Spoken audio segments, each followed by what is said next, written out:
SMTT revela: entre janeiro e outubro, mais ciclistas se tornaram vítimas fatais do que todo o ano de 2020. Infecções sexualmente transmissíveis ainda causam dúvidas em parte da população. Vamos entender como preveni-las. Cada vez mais estudantes são diagnosticados com déficit de atenção e hiperatividade. Entenda como a universidade acolhe esses alunos. E ainda nesta edição, Clube do Sergipe busca apoio da torcida para se reestruturar financeiramente. Começa agora o Repórter Contexto.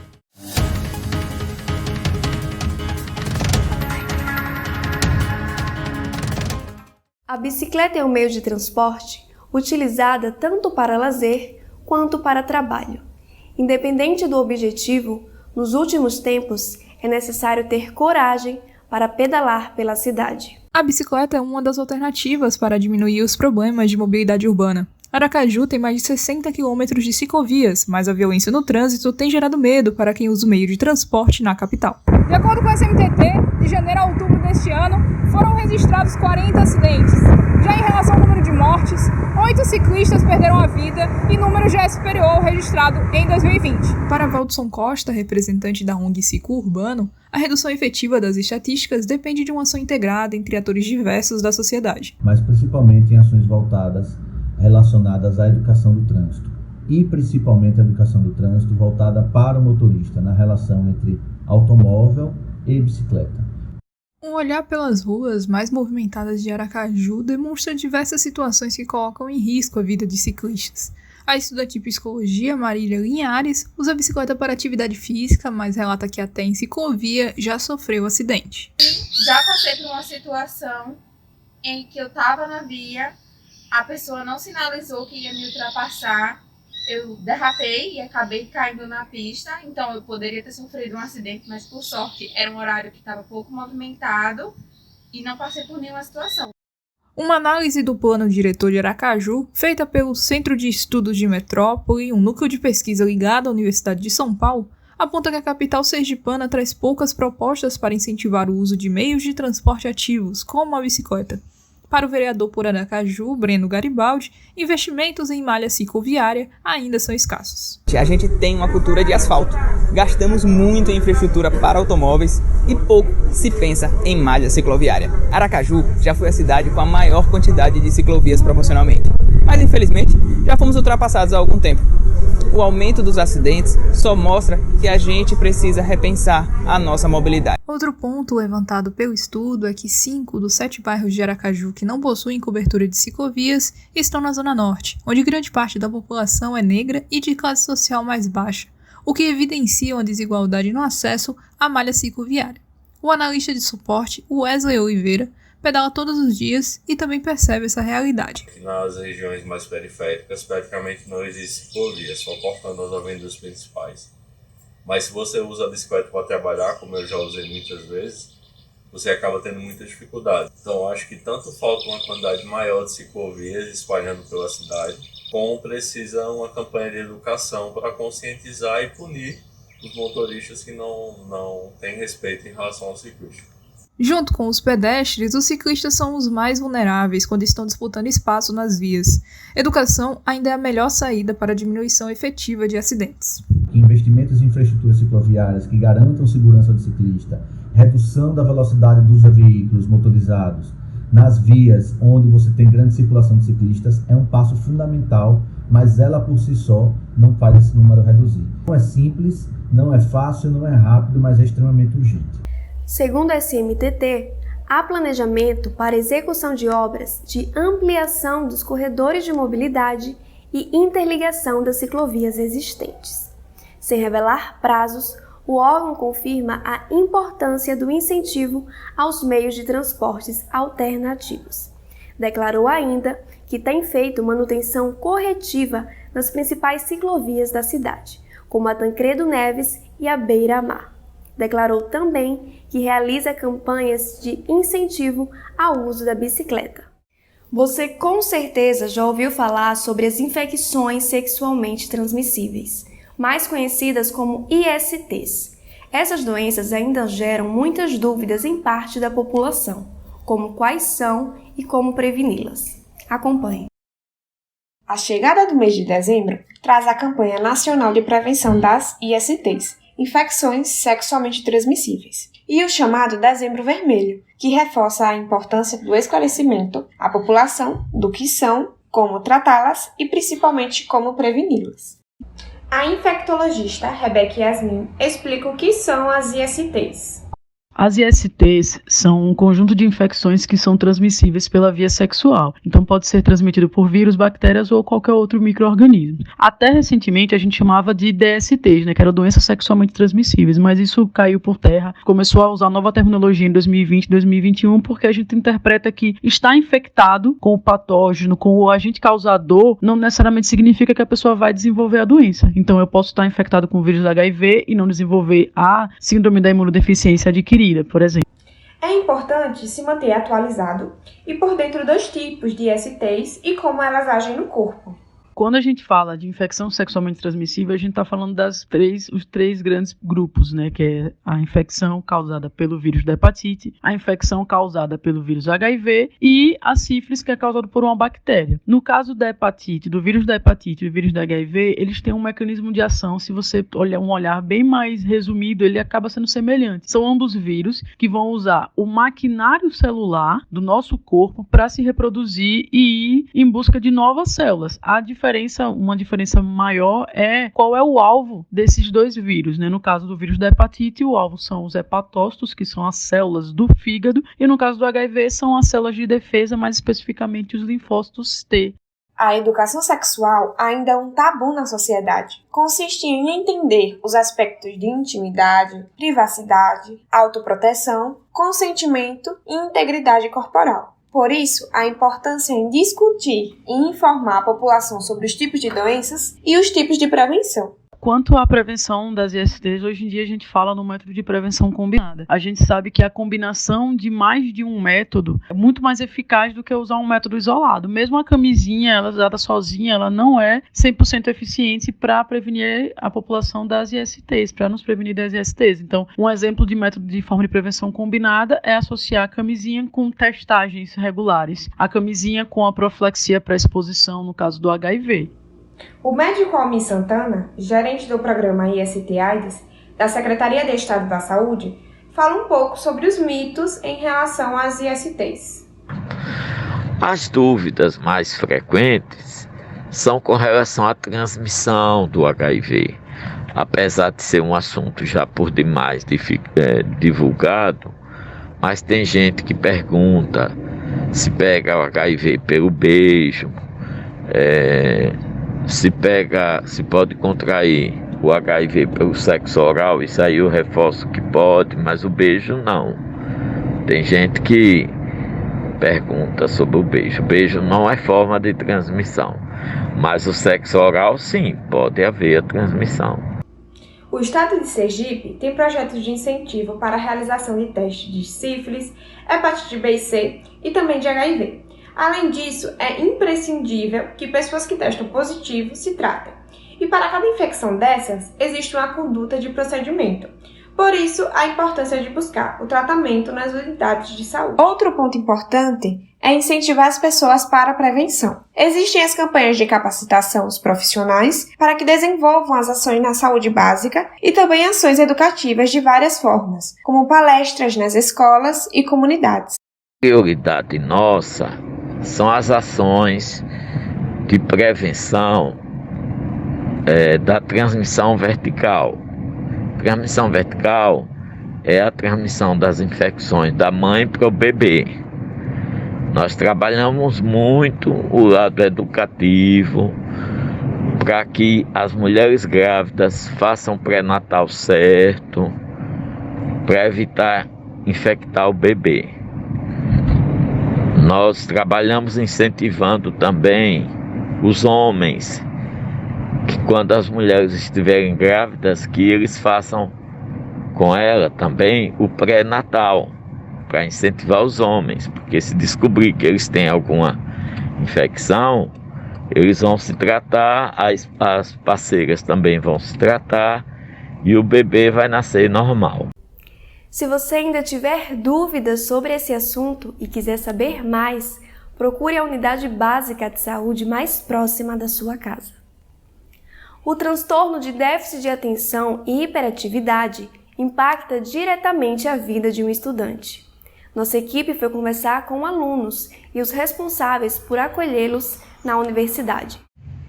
De acordo com uma pesquisa publicada no periódico Neuroscience and Biobehavioral Reviews em fevereiro deste ano, o transtorno de déficit de atenção e hiperatividade afeta 5,9% das crianças e 2,5% dos adultos do mundo inteiro. Para muitas pessoas, o TDAH e outros transtornos de atenção ainda são desconhecidos. No entanto, eles afetam muito mais do que se imagina a vida dos estudantes universitários. No Brasil, foi sancionada no dia 30 de novembro de 2021 a Lei de número 14.254 de 2021, primeira lei federal que garante atendimento integral aos educandos com dislexia e TDAH. A lei estabelece que escolas públicas e privadas devem garantir acompanhamento específico, direcionado à dificuldade da forma mais precoce possível aos estudantes com TDAH ou outro transtorno de aprendizagem. Entrevistamos hoje a psicopedagoga Vânia Clareto e o estudante universitário da Universidade Federal de Sergipe, Jonathan Teixeira, para entender melhor como o TDAH afeta a vida dos estudantes. Olá, me chamo Jonathan, tenho 23 anos, estou no 7º período do curso de Ciências Econômicas na UFES. Fui diagnosticado com TDAH aos 18 anos, primeiro diagnóstico. O segundo diagnóstico foi aos 22 anos, que foi quando houve a necessidade, de fato, de começar a lidar com a situação e realizar algum tipo de tratamento. Precisei tomar medicamento psicoestimulante para poder conseguir lidar com as demandas acadêmicas durante o período do ensino remoto, logo no início, pela quantidade de atividades e de trabalhos e de leitura que essa modalidade de ensino demandou. Sempre tentei lidar com as demandas acadêmicas sem haver o uso da necessidade de medicamentos, por conta dos efeitos colaterais e da dependência que eles causam. E então sempre utilizei de métodos que ao longo da vida, desde a minha infância, eu acabei desenvolvendo para conseguir estudar, conseguir dar conta das minhas atividades, de ser produtivo no trabalho, na faculdade, etc., com métodos próprios que a gente vai aprendendo ao longo da vida, lidando com o TDAH. Muitas das vezes, na maioria das vezes, sem auxílio psiquiátrico ou psicoterapêutico algum. A UFES oferece apoio psicoterapêutico através dos serviços de psicologia aplicado, os quais inclusive eu já utilizei e obtive atendimento eficiente através desses canais. Por uma perspectiva clínica, de acordo com a psicopedagoga Vânia Clareto, o TDAH tem diagnóstico e tratamento. Olá, sou Vânia Clareto, psicopedagoga, arteterapeuta e terapeuta junguiana. Vamos conversar um pouquinho sobre o TDAH, o transtorno do déficit de atenção e hiperatividade. É um transtorno neurobiológico crônico com causa genética hereditária e é caracterizado pela desatenção, a hiperatividade e a impulsividade. Ele normalmente afeta de 3 a 5% de crianças em idade escolar, sendo a maior prevalência em meninos. A maior dificuldade é manter o foco, é lidar com agitação motora e com agitação de pensamento. E ele pode apresentar ainda como comorbidade a depressão e a ansiedade. O diagnóstico em TDAH sempre é clínico. A gente normalmente sugere que ele seja feito por uma equipe multidisciplinar. O neurologista, que vai avaliar inicialmente se há alguma causa neurológica, normalmente não.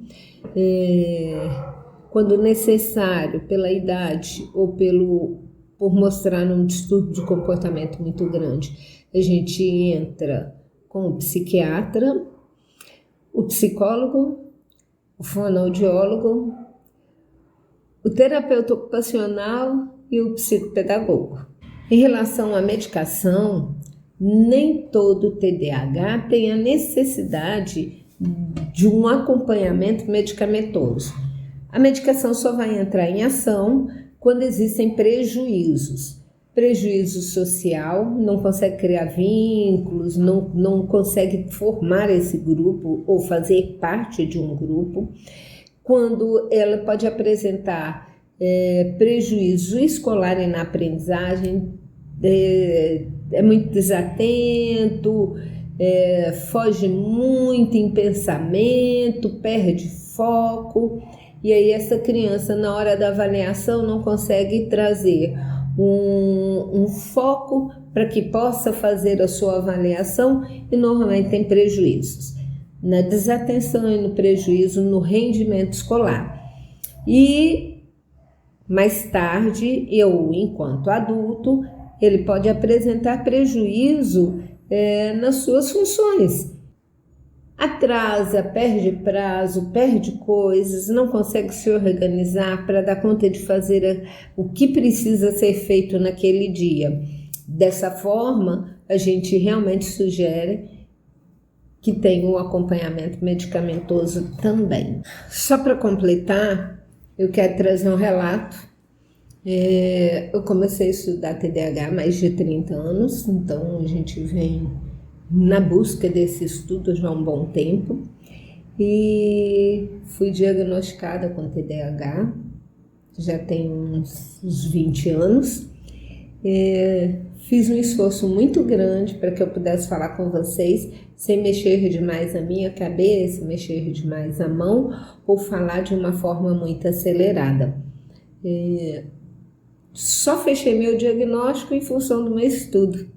Nunca tive prejuízos nas relações sociais, nunca tive prejuízo pedagógico na aprendizagem e nunca tive prejuízo em relação ao meu trabalho. Hoje fica muito claro várias características. Eu tenho dificuldade para dormir, acabo enrolando para dormir. Eu tenho... A minha ansiedade é grande, né? E a minha agitação motora é muito grande. Eu procuro, como trabalho com um grupo de TDAH, procuro levar sempre o meu exemplo, né? A forma que eu fiz e que tem dado certo, né? Então era só para deixar aqui que falei com vocês um pouquinho a respeito do que eu venho estudando, mas que queria deixar que eu também tenho um diagnóstico em TDAH. Obrigada. Em meio à pandemia, o número de casos de animais abandonados cresceu em todo o país. Aqui na capital sergipana, ativistas e moradores se mobilizaram para tentar amenizar essa situação. Com o início da pandemia no Brasil, o número de gatos e cachorros abandonados aumentou consideravelmente.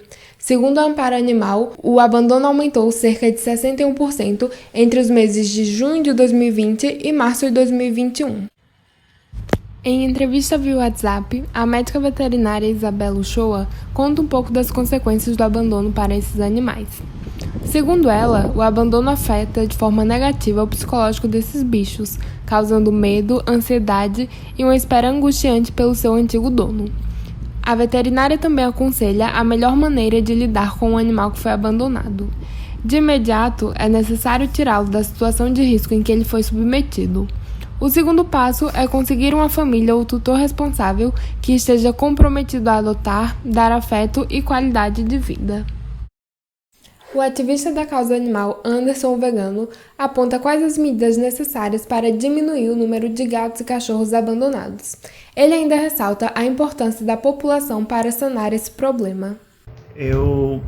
Não é uma questão de apenas um pensamento meio isolado, né? Mas há um consenso entre protetores, ONGs, enfim, de que castração é a melhor forma de conter o número absurdo de animais nas ruas, né? Passando fome, frio, doenças, atropelamento enfim, todos esses males, né, que eles são acometidos, né. Então, castração é a melhor forma de poder estar, né, havendo um controle nessa questão nos números de animais abandonados, né? Agora, lembrando que quando não há uma castração suficiente e os cães e gatos vão se proliferando, lembrando que eles se reproduzem de forma exponencial, né? Então, muitas vezes não se consegue se dar conta, né, de realmente estar evitando esse problema. Bom, a população em geral pode ajudar e, na verdade, é apenas a população que pode ajudar, porque muitas vezes, embora esses animais possam vir a causar algumas zoonoses, né, o poder público de fato não atua de forma eficiente, né? Então eu penso que a população, né, não deva ficar aguardando o poder público agir. Veja só, é possível muita coisa ser feita. Por exemplo, campanhas de adoção e castração já são feitas, né? Mas muitas vezes as ONGs e os protetores, eles atuam suas forças e suas estratégias de forma onde não é o suficiente, não são as forças não são aplicadas das melhores formas. Tanto é que vem geração, vai geração, continua esse grande número de cães e gatos abandonados. Eu acho que deveria haver uma renovação na estratégia para poder, de fato, estar vindo a reduzir drasticamente esse problema. Anderson também conta da relação entre a população em geral, ONGs e ativistas e como todos podem atuar em conjunto diante dessa questão. Os ativistas podem ajudar de variadas formas, né, de variados sentidos, né? Eles muitas vezes são ONGs, são protetores independentes, né? Principalmente na questão do abandono de animais, eu penso que seria no sentido de estarem conseguindo famílias, né, pessoas, lares que possam estar fazendo a adoção desses animais, né? Muitas vezes as pessoas não querem adotar quando os animais, gatos ou cachorros, já têm uma certa idade, né? E isso é problemático, porque muitos animais depois só têm essa infância durante um momento, né? E depois as pessoas não querem mais adotar ou evitam adotar animais que já são adultos. É um grande desafio, né? Mas eu penso que a grande ajuda seria no sentido de estar conseguindo famílias dispostas a adotarem esses cães e gatos. A chegada da pandemia trouxe consequências em diversas áreas, entre elas no setor de esportes. Os clubes menores acabaram sentindo financeiramente essas consequências, devido à falta de participação do público nos jogos. Agora, com o avanço da vacinação e a volta dos torcedores às arquibancadas, o Clube Esportivo Sergipe busca o apoio de sua torcida para se reestruturar financeiramente. No dia 15 de março de 2020, a CBF anunciou a paralisação das competições nacionais. Aqui em Sergipe, estava acontecendo a reta final do campeonato estadual, onde teve o Sergipe como campeão.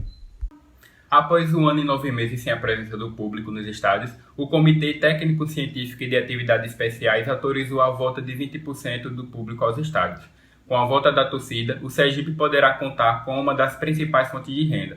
Apenas a equipe mandante pode comparecer, mas não deve influenciar na reestruturação financeira do clube. Então, quanto ao retorno do público, da torcida local e visitante, eu entendo que na maioria dos jogos o público visitante ele é a minoria, ele não conta muito, né, em relação à renda final do jogo, a renda que vai ser um dos nossos aportes financeiros. Com exceção dos clássicos, né, Sergipe Confiança e um pouco menos na questão Sergipe Itabaiana, é que há essa necessidade de ter o público visitante. Porque no clássico, a gente sabe, são dois clubes da capital, dois clubes de massa, em que as duas torcidas ajudam a lotar o estádio. Então, eu acho que esse impacto maior em relação a só ter o público da casa e não ter o visitante, ocorre somente no clássico, que é inclusive um dos jogos que mais se obtém o lucro, né? Geralmente nesses clássicos. Então, durante os outros jogos não faz muita diferença. Pouco menos de um mês após a liberação dos 20% da capacidade permitida nos estádios, o governo do estado aumentou a capacidade máxima para 50% devido à baixa de incidência dos casos por Covid e os avanços no número de vacinados. E para que o público pagante atinja a capacidade máxima permitida, o Sergipe vem adotando algumas estratégias. Eu acho que o grande fator que vai influenciar o nosso torcedor a lotar a capacidade permitida pelo governo, né, no estádio são os jogos que a gente vai fazer, né? A gente vai ser o único clube que vai disputar a Copa do Nordeste, né? A gente realmente vai ter jogos contra equipes de Série A, B, jogos interessantes, jogos que não se vê a todo momento aqui no estado, além do fato do retorno em si do nosso público, que a gente não teve, né? Ainda no ano 2021 a gente não teve. Isso também é um grande incentivador. Agora, sempre a torcida ela é incentivada pelo desempenho da sua equipe. Se a equipe está indo bem, a torcida ela comparece. Isso aí é um fator totalmente relacionado. Então, o que a gente espera é que o nosso torcedor vá, sim, ao estádio. A gente está preparando um custo de ingresso que não fique muito oneroso para o torcedor, mas também tem que lembrar que a gente tem protocolos maiores a serem adotados agora com essa volta após a pandemia. Então, tem que ser um valor que também não dê prejuízo para nós. O presidente do clube também comentou a situação de inadimplência dos sócios torcedores e ponderou que com a volta do público ao estádio, provavelmente o programa terá um aumento. O programa sócio-torcedor, ele tem essas nuances, né?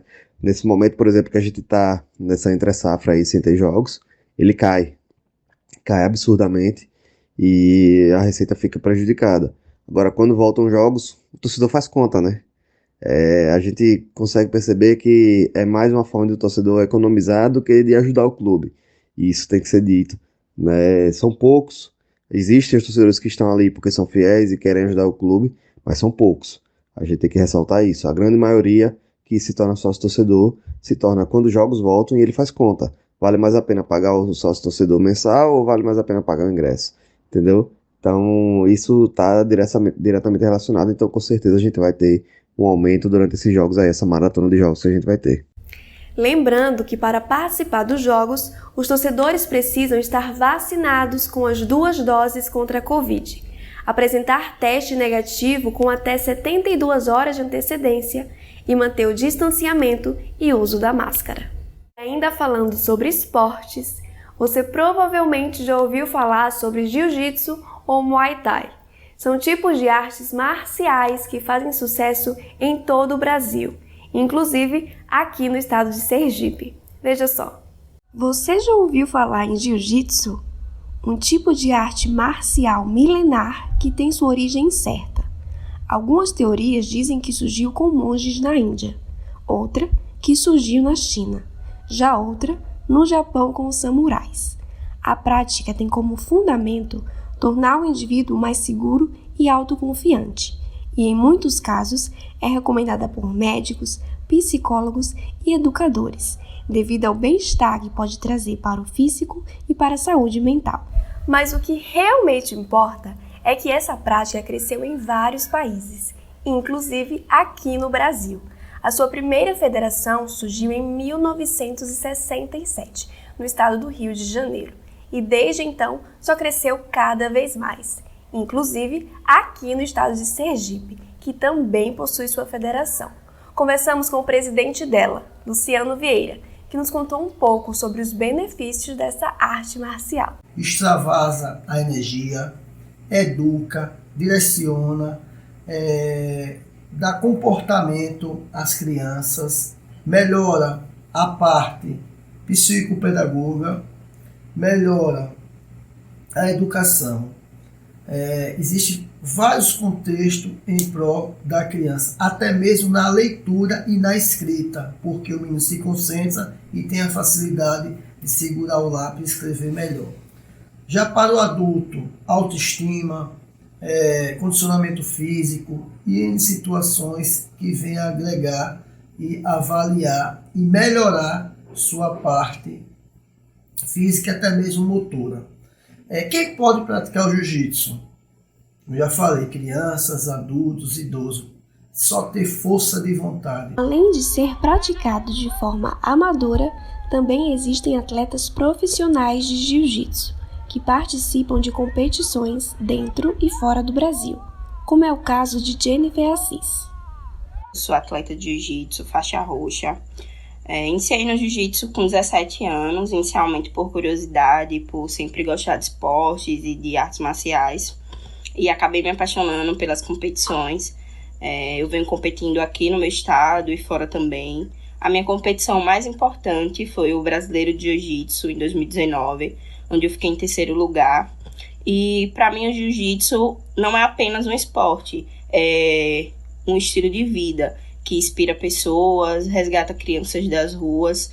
E é um esporte que é para todos, independente do seu gênero, da sua raça, do seu peso. É um esporte que acolhe todo mundo. Outra prática de destaque em nosso país é o Muay Thai, uma arte marcial tailandesa milenar, que existe há cerca de 2.000 anos pelo mundo.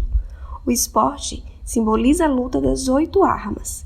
Isso porque são usadas 8 partes do corpo nos golpes.